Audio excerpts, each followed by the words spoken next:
Monster raksasa menginjak tanah tanpa ada yang bisa menghentikan amukannya kecuali "Ayo makan!" Teriak sebuah suara dan monster itu tiba-tiba berhenti dan jatuh ke samping. Anak itu mengambil mainannya dan berlari kembali ke tempat ibu dan ayahnya membuat piknik makan siang. Saat mereka makan, anak laki-laki itu bertanya kepada ayahnya tentang bangunan di dekatnya. Serangkaian 6 bangunan yang identik yang masing-masing adalah sebuah bangunan kecil persegi panjang dengan parabola di atasnya. Bangunan-bangunan yang lapuk terlihat seperti telah ada di sini selama beberapa waktu dan sang ayah memberitahu anak laki-laki itu bahwa dia tidak yakin persis apa itu atau apa tujuannya, tapi mereka mungkin dibangun selama perang. Perang apa? Tanya anak itu. Perang Pasifik, jawab ayahnya. Apa itu? Itu adalah perang yang dilakukan oleh banyak negara di dunia. Kenapa mereka berkelahi? Tanya anak laki-laki itu. Ya, banyak alasan. Apa saja alasannya? Sang ayah telah memainkan permainan ini berkali-kali sebelumnya dan dia tahu jika dia tidak mengakhiri pertanyaan ini sekarang, dia tidak akan bisa menikmati makan siangnya. Sang ibu merasakan hal yang sama, memberitahu anak laki-laki itu bahwa jika dia mau, dia bisa pergi dan bermain dengan mainannya lagi. Bocah itu tidak perlu pilihan lain, dia dengan cepat bangkit dan meraih monster mainannya sebelum berlari untuk bermain. Jangan jauh-jauh, ibunya berkata saat dia melihat putranya menuju ke salah satu bangunan. Bocah itu berhenti di bawah bayangan salah satu parabola besar dan duduk di rumput untuk melanjutkan jalur penghancuran monsternya melintasi pedesaan. Saat monster itu bergerak melewati rerumputan tinggi, bayangannya dia duduki tiba-tiba mulai bergeser. Anak laki-laki itu mendongak untuk melihat bahwa parabola di atasnya sedang bergerak. Dengan suara berat itu mulai berputar dan mengubah sudutnya. Dan bukan hanya satu di bangunan yang paling dekat dengannya yang bergerak, dia dapat melihat bahwa masing-masing dari 6 parabola melakukan hal yang sama. Itu semua berbalik untuk menunjuk ke tempat yang sama di cakrawala. Bocah itu menyipitkan mata di bawah sinar matahari dan melihat ke apa yang mereka semua arahkan sekarang. Terlihat dari jauh adalah monster sungguhan. Ini adalah makhluk yang tampak besar, raksasa, setengah ikan, setengah kadal, ditutupi sisik dan sirip runcing. Tingginya setidaknya 50 meter atau lebih dan itu menuju ke arahnya. Anak laki-laki itu sudah bisa mendengar suara kaki raksasanya yang berselaput menghentak dan mengguncang tanah, dan semakin dekat jeritan dan pekikannya yang bernada tinggi juga terdengar. Menambah keramaian, sirene serangan udara mulai meraung, diikuti oleh suara tembakan, barisan ratusan sepatu boot dan deru mesin. Anak laki-laki itu melihat sekeliling tapi dia tidak melihatnya sama sekali. Hanya dia, bangunan dan monster.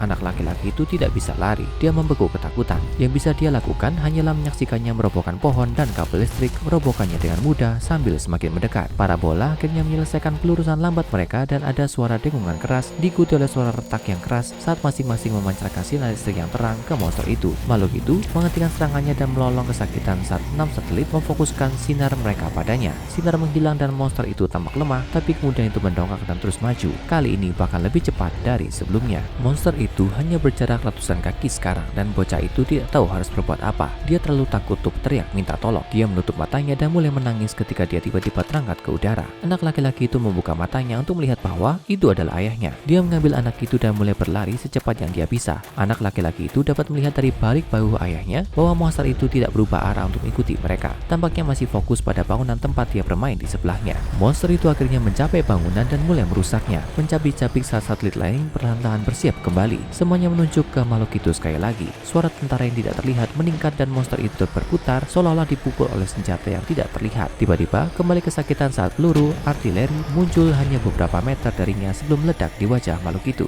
Tapi sepertinya tidak ada yang bisa menghalanginya dan dia terus mencakar bangunan dengan parabola. Sang ayah akhirnya mencapai ibu yang meraih anak-anak laki itu dan memeluknya erat-erat. Ada suara keras dan keluarga itu menoleh untuk menyaksikan monster itu selesai menghancurkan bangunan dan mengalihkan perhatiannya ke salah satu dari yang lain. Tapi kemudian parabola itu mengeluarkan ledakan listrik lagi dengan suara gemuruh. Makhluk itu melolong kesakitan saat terjatuh dan tersungkur. Itu berjuang untuk bangkit kembali ketika ledakan lain menghantamnya jatuh ke tanah. Itu mengembuskan beberapa napas terakhir yang sulit sebelum menutup matanya. Lidahnya yang besar terjulur keluar dari mulutnya. Makhluk itu akhirnya mati. Sorakan perayaan yang nyaring terdengar di lapangan kosong dari apa yang terdengar seperti ratusan orang saat makhluk itu mulai perlahan menghilang dari pandangan sebelum akhirnya menghilang sepenuhnya. Sementara itu yang bisa dilakukan keluarga ini hanya menatap takjub pada pemandangan aneh yang baru saja mereka saksikan. Peristiwa yang sangat aneh yang baru saja menimpa keluarga biasa ini mungkin terdengar seperti plot sebuah film dan dalam beberapa hal memang demikian. Karena ini adalah SCP-2954 juga dikenal sebagai pembunuhan kaiju berulang. SCP-2954 adalah anomali yang terdiri dari beberapa komponen berbeda. Yang pertama, SCP-2954-1A adalah 6 struktur besar yang menyerupai bangunan dengan antena parabola yang terletak di dekat kota pedesaan yang sekarang sepi di Jepang. Kata menyerupai sangat penting karena ini bukan antena parabola yang sebenarnya, tapi tampaknya tidak lebih dari faksimili yang asli. Bagian dalam bangunan SCP-2954-1A tidak memiliki semua komponen mekanis yang diperkirakan dapat ditemukan di dalamnya, dan sebaliknya hanya berisi sistem tali dan katrol kasar yang mengontrol antena parabola di atap bangunan. bangunan. Meskipun tidak memiliki mesin internal, parabola mampu mengeluarkan sinaran energi listrik yang kuat, yang hanya mereka lakukan ketika dihadapkan dengan SCP-2954-2.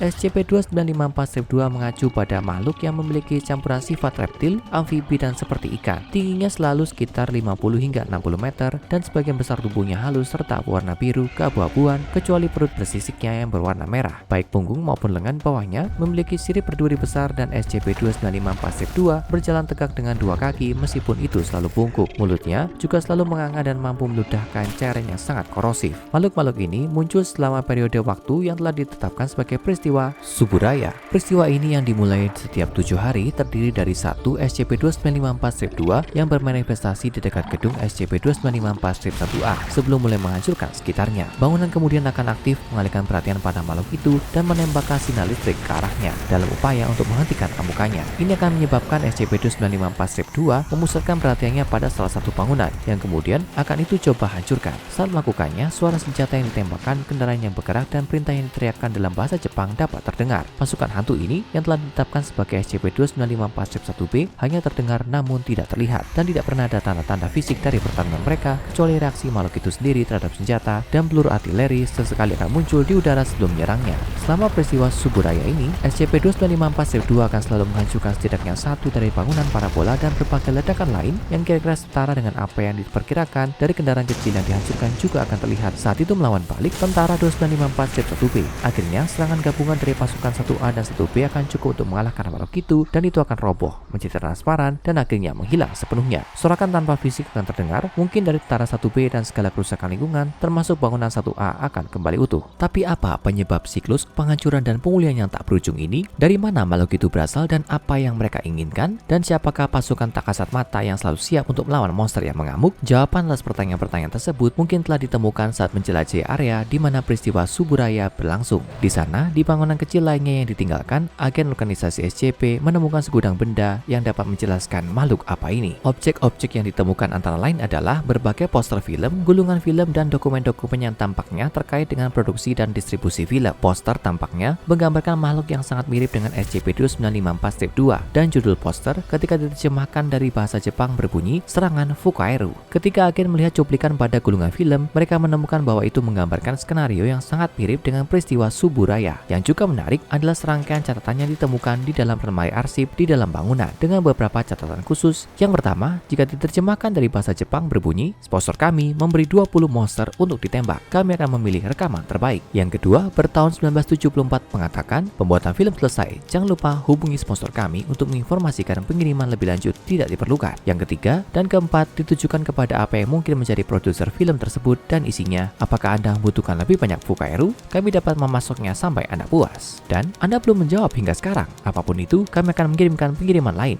Selamat syuting. Tapi mungkin yang paling aneh dari semuanya adalah bahwa ada beberapa versi serupa dari catatan terakhir. Dan sementara yang tertua bertahun 1972, isian tambahan terus-menerus muncul hingga hari ini dengan surat-surat baru yang muncul secara sporadis di dalam lemari arsip. Bahaya yang nyata yang disebabkan oleh monster setinggi 50 meter yang mengamuk sudah jelas, dan anomali ini telah diklasifikasikan sebagai Euclid sebagai hasilnya. Meskipun makhluk itu pasti selalu dibunuh oleh pasukan SCP-2954-1, penahanan malah difokuskan untuk menjauhkan publik dari area tersebut. Penjaga telah ditempatkan di sekitar area untuk mencegah warga sipil masuk selama peristiwa Suburaya, dan setiap anggota masyarakat yang berhasil menyaksikan suatu peristiwa harus diberikan amnesti tingkat A. Apa asal-usul kaiju berulang ini? Apakah seseorang mencoba memanfaatkan sumber anomali untuk menghasilkan efek khusus untuk film mereka? Jika demikian, apakah mereka dibunuh oleh ciptaan mereka sendiri sebelum dapat mematikannya, mengarah ke siklus larangan yang tidak pernah berakhir? Meskipun kita mungkin tidak pernah tahu jawabannya secara pasti, setidaknya hasilnya menghibur, asalkan kamu menjaga jarak. Sekarang tonton dan cek entry lain dari file Dr. Bob seperti SCP-2863 Gashadokuro untuk SCP raksasa menakutkan lainnya yang berasal dari Jepang. Cut! Dan pastikan kamu subscribe dan aktifkan notifikasi, sehingga kamu tidak melewatkan satu anomali pun saat kami menggali lebih jauh dan lebih dalam ke dalam arsip rahasia organisasi SCP.